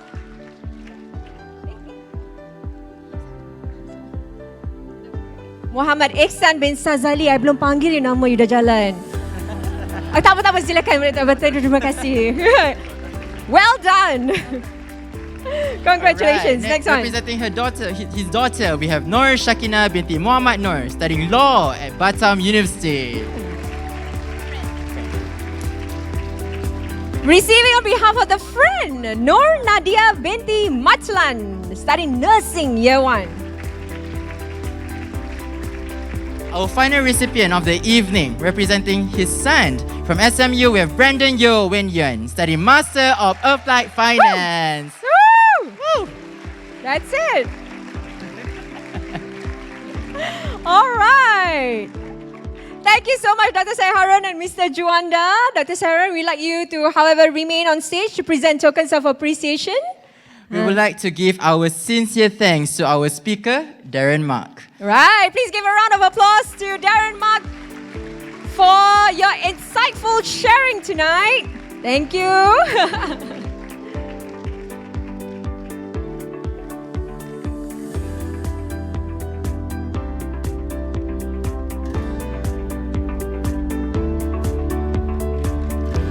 Thank you so much, Darren. And this one, y'all mesti tepuk. Must clap. Last but definitely not the least, we would like to present the tokens to ourselves for doing such a wonderful job this evening.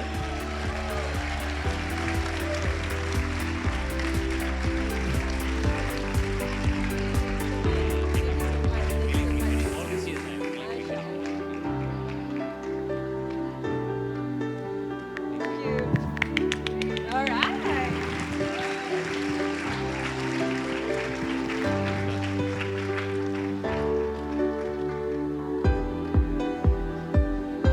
All right, thank you very much, President, Mr. Juanda as well. Thank you so much.